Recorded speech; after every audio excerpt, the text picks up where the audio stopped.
Qué privilegio estar junto con ustedes. Quiero darle las gracias a todos los que están conectados con nosotros esta noche, a los que son familia de nuestra gran iglesia y a todos los que nos hemos hecho familia en medio de este espacio. Gracias, porque sabemos que si hay algo valioso que usted tiene es su tiempo. Y el que haya decidido ver esto porque alguien lo compartió o porque ya le ha dado like a nuestra página y recibe las notificaciones de cada vez que salimos live en un culto, como quiera, valoramos mucho el hecho de que usted esté ahí con nosotros conectado y que tenga estos momentos. Esperamos que esto sea de aliciente, de bendición, de ayuda en medio de lo que usted está viviendo. Y ciertamente, aunque la Semana Santa finalizó su conmemoración o su calendario oficial, ciertamente los efectos de ella se siguen sintiendo en nuestra vida, y el texto bíblico, la historia que marca su significado para nosotros, debe estar presente no solamente el Viernes Santo y Domingo de Resurrección, sino todo el año. En nuestra iglesia los hermanos me han escuchado decir que todas las semanas son santas, deben ser santas.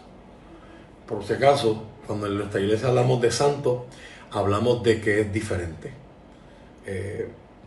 La palabra santidad tiene una palabra hebrea que es kadosh, que significa separado, especial, diferente. Así que cuando Dios dice a su pueblo, sean santos como yo soy santo, no le está diciendo sean perfectos como yo soy perfecto. Eso es imposible. Dios no va a pedir algo que no sea posible de nosotros realizar, sino Dios dice sean diferentes como yo soy diferente. Y eso sí lo podemos lograr. Si hay algo que este mundo necesita, precisamente eso: diferencia, y diferencia de la buena, ¿verdad? Hoy quiero dirigir su atención a la palabra del Señor, al Evangelio de según San Juan, capítulo 20. Quiero leer una porción que se encuentra en el Evangelio según San Juan, capítulo 20, dándole la evangelista Roberto Lugo decidió, ¿verdad?, en su mensaje enfocarse en un tema que para nosotros es muy importante: el concepto de renuevo justo, de Jesús como ese árbol que había sido cortado de los reyes tipo David, que fue tronchado, ese tronco estaba cortado, pero de ahí nace un capullo, nace un renuevo, nace una planta que dice que todavía hay vida. La resurrección de Cristo ciertamente es un mensaje que nos recuerda que hay esperanza. Nos recuerda que mi esperanza, aun si se haya muerto, puede resucitar otra vez. Mi relación con Dios, aun si se haya muerto, puede resucitar otra vez. Y aún, ¿verdad?, mi gozo, mi alegría, tantas cosas, que mis sueños, que quizás pueden parecer enterrados y muertos, la resurrección de Cristo representa para nosotros una nueva oportunidad, un nuevo comienzo. De hecho, eso es tan importante para nosotros que esa es la visión de nuestra congregación. Así nos describimos, como no el lugar, no somos únicos, sino como un lugar de nuevos comienzos, donde Dios puede hacer algo nuevo a pesar de lo que haya pasado en el pasado. Con eso en mente, quiero, ¿verdad?, dar un poco de contexto a lo que significó la resurrección de Cristo desde el lado de vista, desde el punto de vista judío. Y hay tres cosas que hay que puntualizar. Número uno, que no está en el texto bíblico porque son parte de la cultura que escribe el texto bíblico y que asumen que todo el mundo sabe lo que ellos saben, ¿verdad?, cuando no es la realidad. Usted y yo llevamos más de 2000 años de separación y una cultura totalmente distinta a la de ellos. Ahora, hay tres elementos interesantes del día que Jesús resucita que yo quiero que usted lo tenga en la mente para entrar a lo que ocurre con el famoso discípulo que le llaman muchos el incrédulo Tomás, de Juan capítulo 20, verso 24 en adelante. Juan 20, verso 24 es la porción que quiero examinar con ustedes hoy. Pero tres elementos importantes de la resurrección de Cristo. A Jesús le pidieron una señal y él le dijo: les voy a dar la señal de Jonás. Voy a estar 3 días. Así como Jonás estuvo 3 días en el vientre del pez, así yo voy a estar también 3 días bajo tierra. El Hijo del Hombre va a estar bajo tierra 3 días. Lo interesante es que en la cultura mediterránea, en la cultura del Oriente Medio, cuando alguien te invitaba a su casa, la buena costumbre, los buenos ciudadanos, la gente que tenía modales, la gente que hoy en Puerto Rico llamaríamos la gente educada. Sabían que esa invitación no era para que tú te quedaras hasta que te diera la gana, sino tú te quedabas 3 días. Al tercer día, si tú no te ibas, y obviamente no son 3 días de 24 horas, ¿verdad? Son 3 días, literalmente. Si tú no te ibas, eso era considerado como una ofensa. Eso era considerado como un acto de guerra, como que te estabas aprovechando. De hecho, hay libros que no llegaron al Nuevo Testamento, pero que fueron candidatos para ser incluidos, como el de Daché, que era un libro de capacitación, catecismo para nuevos convertidos, donde decía, si alguien dice que es apóstol y se queda más de 3 días en su casa, lo traduzco a puertorriqueño, decía, eso no es un apóstol, es un cachetero. Eso, bueno, ya los de Puerto Rico me entienden, ¿verdad? Se está aprovechando de usted. Así que lo primero que llama la atención es que Jesús, como buen invitado, Jesús no pertenecía a la muerte. Jesús fue un invitado. Jesús murió. Pero como buen invitado, al tercer día, dijo, gracias por su hospitalidad, pero te voy a salir, ¿verdad? Y venció la muerte, venció la tumba. Y el apóstol Pablo en 1 Corintios capítulo 15 dice que este evento es tan contundente que si Jesús resucitó, si ese evento lo sacamos, se cae todo el evangelio, se cae toda nuestra predicación, vana es nuestra predicación y vana es nuestra fe. Me encanta la expresión del apóstol, porque el apóstol llega al punto de decir, a hacer un juego de palabras y dice, oh, ¿dónde está, oh muerte, tu aguijón? Citando canciones de antiguo. ¿Dónde, oh sepulcro, tu victoria? Dice la Reina Valera, sorbida. La muerte, una de las formas en que los cananeos lo veían, era un gusano que tragaba tierra y se tragaba a tus familiares. Y la gente era enterrada y el gusano se los comía. El nombre cananeo para ese gusano era moth. Y Pablo dice, aquel que se tragaba y absorbía a la gente, la victoria de Jesús se lo tragó a él. Jesús venció la muerte. Un punto número 2 que creo que es necesario que recordemos del domingo de resurrección y que lo llevemos a nuestra vida, es que ese fin de semana, como dijimos en nuestros cultos, era el fin de semana de la celebración de la fiesta solemne de la Pascua judía. Se celebraba el viernes en la noche, tan pronto caía el sol para el calendario judío. Tan pronto caía el sol del viernes, empezaba el sábado, era el sábado, y esa noche las familias tendrían su cena de Pascua. Explicamos, ¿verdad?, a la saciedad en cultos pasados, cómo la Biblia se encarga de enseñarnos que Jesús fue la Pascua para sus discípulos. Para Juan, Jesús es la Pascua y es la Pascua para nosotros, ¿verdad? Y hablamos de eso bastante en la Santa Cena, ¿verdad?, del domingo pasado. Ahora, terminaba ese día de reposo y ese domingo era especial porque en ese primer mes de primavera, el mes de Nisan, el mes donde el año comienza para el pueblo judío de forma litúrgica, eso coincidía con el comienzo del calendario de cosechas, el calendario agrícola.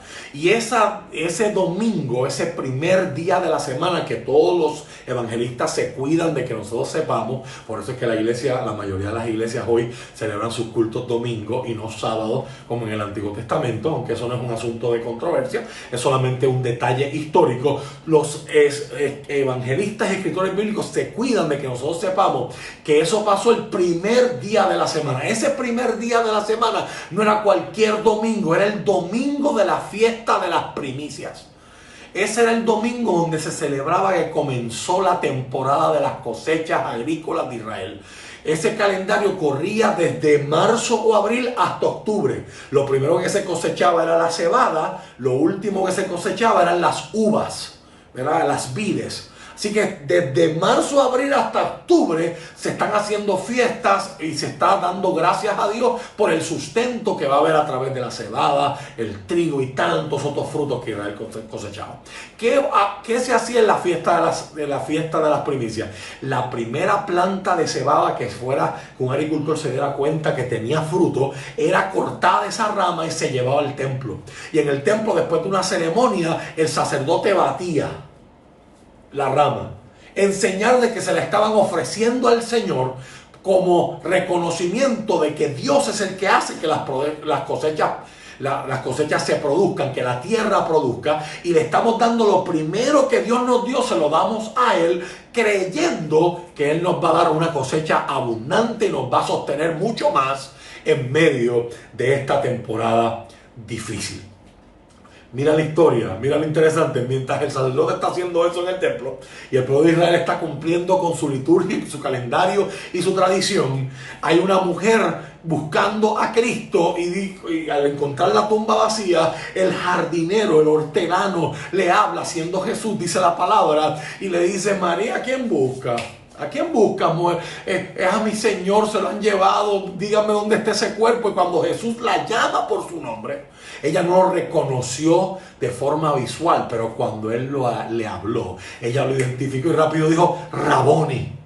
Y se fue a tirar encima de Él. Y Jesús dice algo bien curioso. Jesús dice: todavía no he subido delante de mi Padre. El apóstol Pablo hace esa conexión y el apóstol Pablo nos dice: Cristo se convirtió en nuestra primicia. Cristo fue el primer fruto. O sea, mientras en Israel están batiendo al Señor el primer fruto agrícola, Cristo se presenta a Dios como el primer ser humano que rompe la historia. Dios le había dicho a Moisés en Éxodo, y predicamos sobre esto hace unas semanas atrás, Dios le había dicho a Moisés en Éxodo: no me verá ningún hombre y vivirá.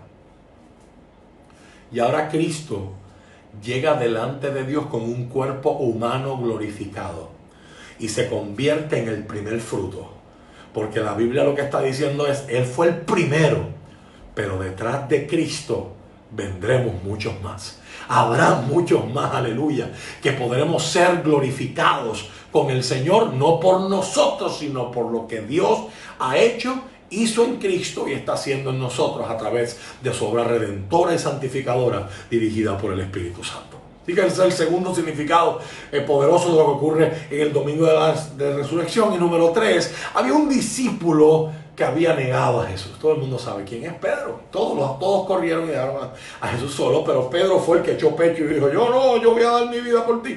¿Verdad? Y sabemos la historia, al igual que muchos de nosotros, es un espejo de muchos de nosotros que nos hemos dicho: Chubito, yo te amo, Dios, yo te amo, yo voy a vivir para ti, este tiempo va a ser diferente, yo voy a dejar esto y esto y esto y atrás. Y cuando mejor nos queremos portar, más resbalamos, nos caemos o a veces nos tiramos a propósito y metemos la pata, ¿verdad? Como dice la expresión pueblerina. Dice los recuentos que los ángeles le dicen: díganle esto y díganselo a Pedro. Dice que van corriendo y Juan cuenta, dice, Juan obviamente gana, es el que está escribiendo, él está escribiendo el libro.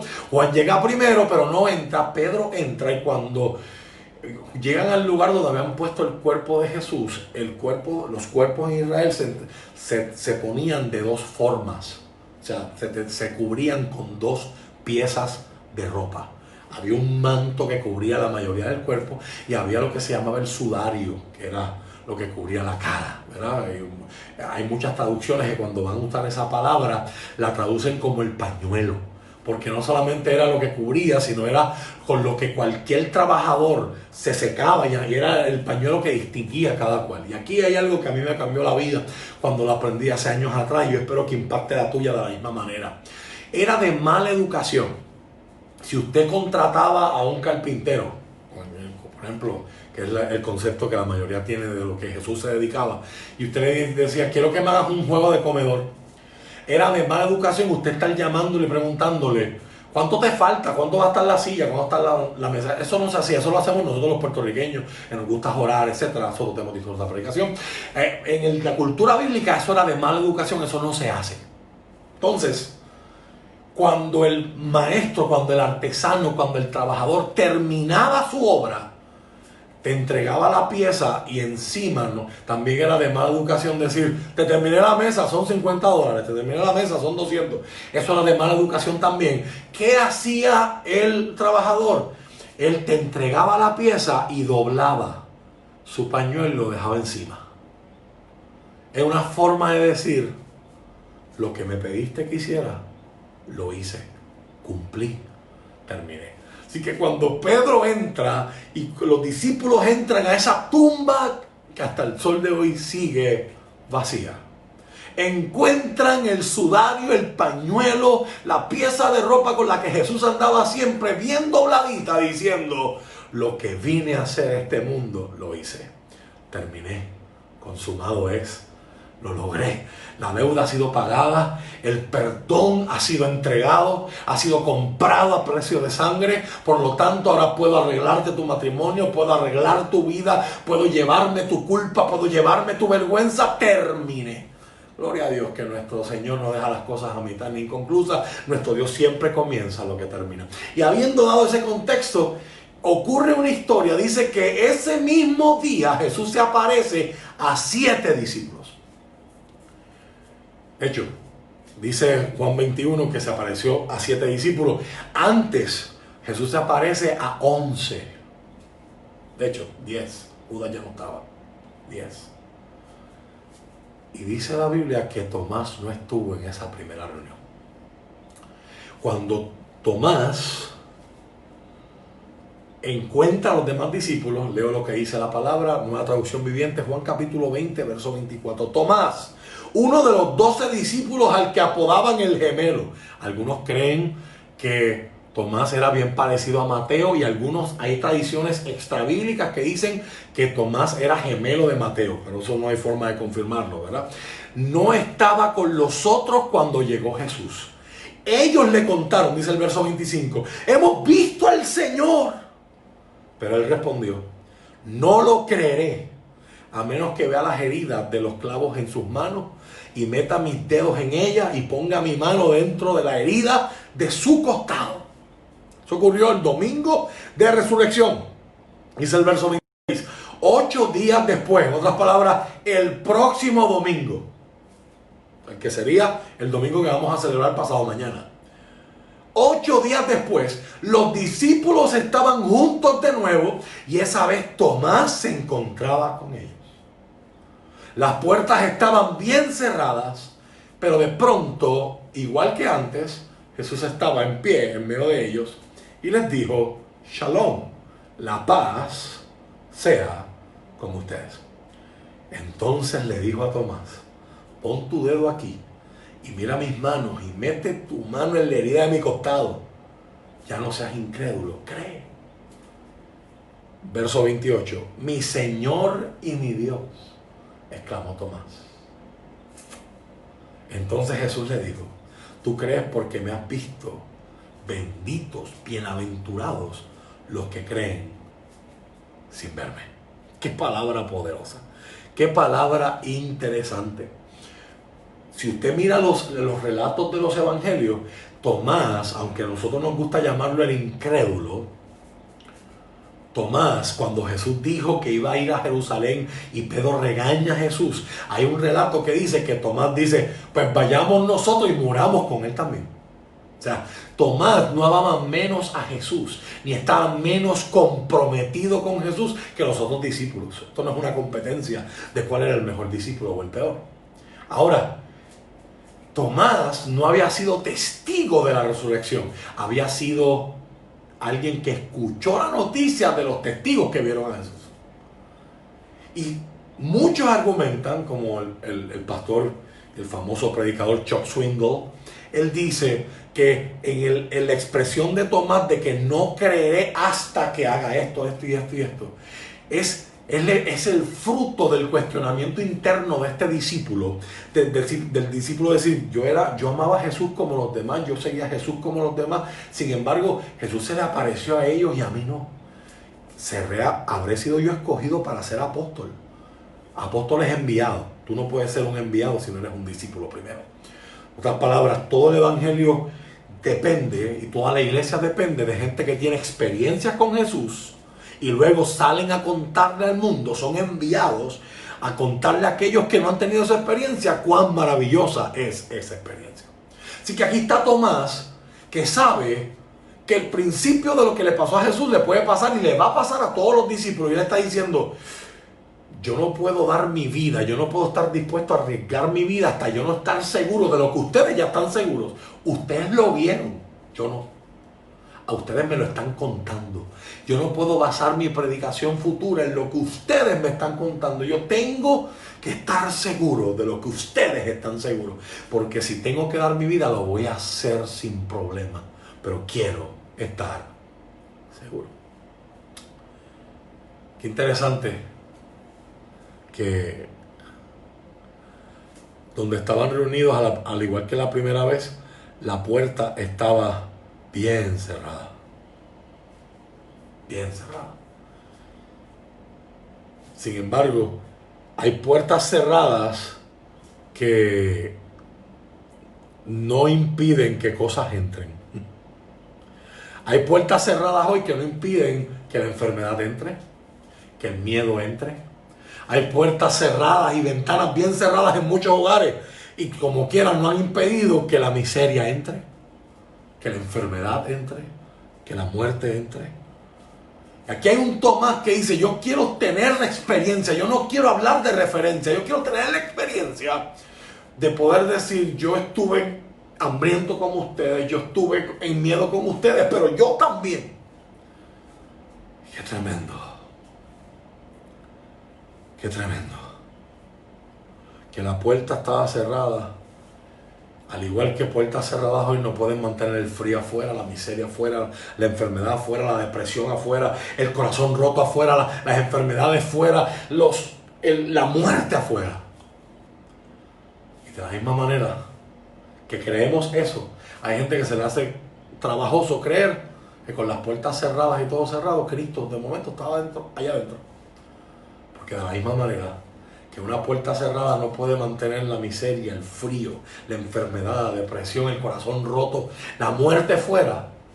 Cristo venció todas esas cosas, por lo tanto, una puerta cerrada no puede mantener a Cristo afuera. Es más, siento hablarle a alguien que en este momento está viendo esto. Quizás tu corazón hoy está ilustrado, tu mente está ilustrada por esa expresión.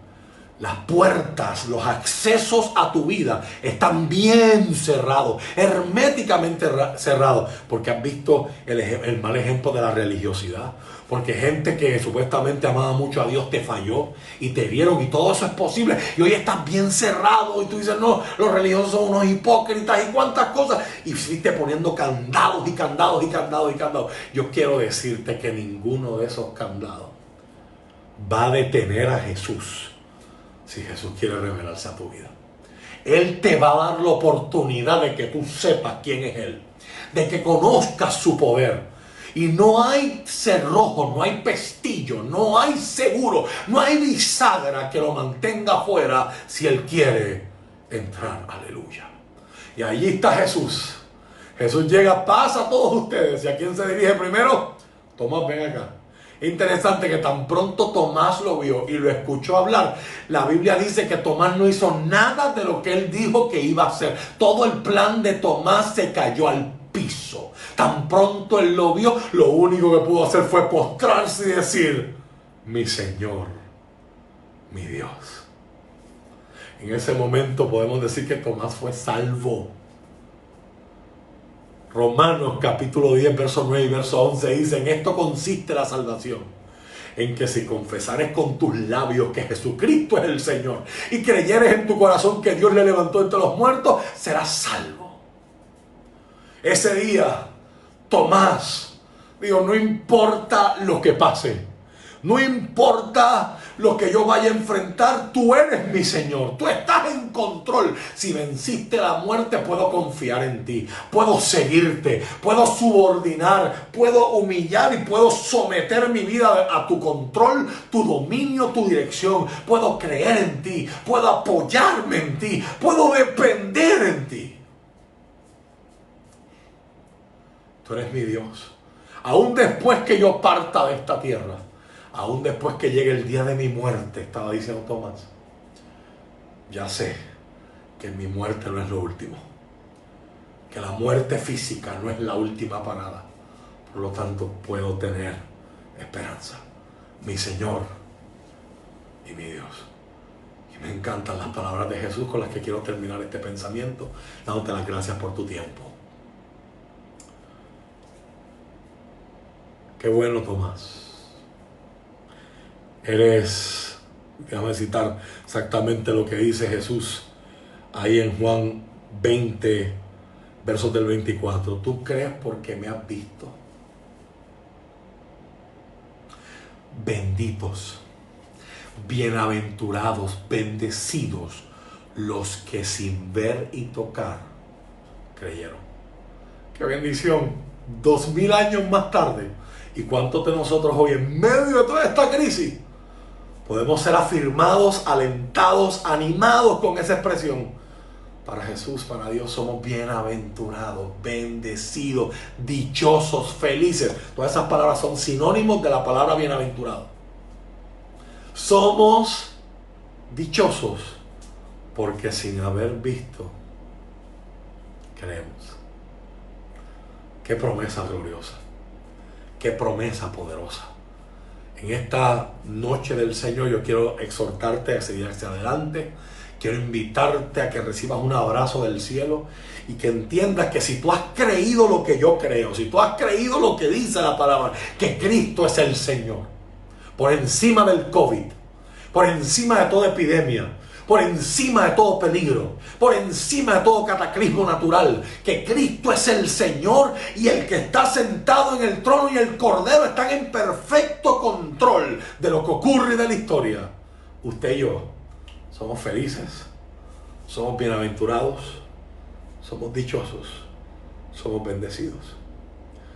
Todo esto no es por algo que nosotros hayamos hecho, sino es don, es regalo del Señor. Somos privilegiados, como me dice una de las oyentes aquí a través de los comentarios. Somos privilegiados, porque Él se dignó en mirarnos, y Él se dignó en revelarse a nosotros. Me encanta que Cristo pudo haber dicho, ya yo me le aparecí a los 10. Si Tomás no estuvo allí, ¿quién lo manda a perderse el culto? Bueno, que le pase. ¿Verdad? Como muchas veces nosotros los pastores estamos diciendo, yo digo que la idea de los pastores nunca es completa porque estamos contentos porque mira, hoy vino fulano que hace 3 meses yo no lo veía, pero no estaba el otro que hace 2 días que no lo veo. O sea, nunca la alegría es completa, ¿verdad? Jesús pudo haber hecho eso. Jesús puede haber dicho, ya yo parecí. Si Él no estaba, eso es problema de Él. Qué bendición. Que si Jesús tiene que aparecerse 2 veces, lo hace. Y al otro capítulo, en Juan 21, vemos que si Jesús tiene que repetir la pesca milagrosa, el mismo milagro por segunda vez, para llamar la atención de un discípulo que ha perdido la esperanza, lo hace. Así que en esta noche yo te invito a que no solamente la resurrección sea un evento del domingo pasado, que la resurrección sea un presente en tu vida, que pueda resucitar tu sueño, tu amor por el Señor, que pueda resucitar tu esperanza, que pueda resucitar tu paz. Ciertamente todos luchamos con ansiedad en momentos como estos. Luchamos con el miedo, luchamos con el dolor, luchamos con las malas noticias. Pero hay nuevos comienzos en Cristo. Hay nuevos comienzos en Jesús. Ábrete hoy. Y aun si no te quieres abrir, yo te garantizo que Jesús encontrará la manera de entrar y darte una oportunidad de que lo conozcas. Para que cuando hablemos, no hablemos y nuestra predicación no sea, pues a mí me contaron que hubo una persona que le digo, le podamos demostrar a la gente no solo que sabemos cosas de Jesús, no solo que sabemos canciones cristianas, que nuestra vida testifique que conocemos a Jesús. Y a Jesús no se le conoce leyendo libros nada más. A Jesús se le conoce por relación y por experiencia. Que el mundo sepa que Jesús nos ha marcado. Y el mundo sepa que todavía sigue en pie esa oportunidad de ser dichosos, felices, bendecidos, bienaventurados. Que aquellos sin ver creyeron. Ojalá que no solamente conozcamos al Jesús de las canciones, al Jesús de las predicaciones, conozcamos al Jesús de la historia, a Jesús. Tu vida, amado hermano, amado amigo que me escuchas hoy, no necesita la iglesia X, Y, Z. No es renuevo justo la respuesta, es Jesús la respuesta. Te amamos, te damos las gracias por estar con nosotros esta noche y oramos al Señor para que te bendiga a ti y a tu casa. Si hoy has sentido a Jesús penetrando tus ventanas, tus defensas, tus puertas cerradas, déjalo entrar. Déjalo entrar. Que sea este tiempo de cuarentena, tiempo de renovar relaciones con Dios, tiempo de empezar relaciones con Dios y tiempo de ser sensible a la voz de Dios. Como dice el salmista, si oyeres hoy su voz, no endurezcas tu corazón. Padre, gracias por permitirme predicar esta palabra. Gracias por cada gente, cada persona, cada Señor hermano que ha comentado y que se ha conectado. Y gracias a todos los que han de ver este video por retransmisiones y shares que mis hermanos van a dar. Te pedimos, Señor, que tu palabra haga todo aquello para lo cual fue enviada. De parte tuya y para ti toda la gloria y toda la honra. En el nombre de Jesús. Amén y amén.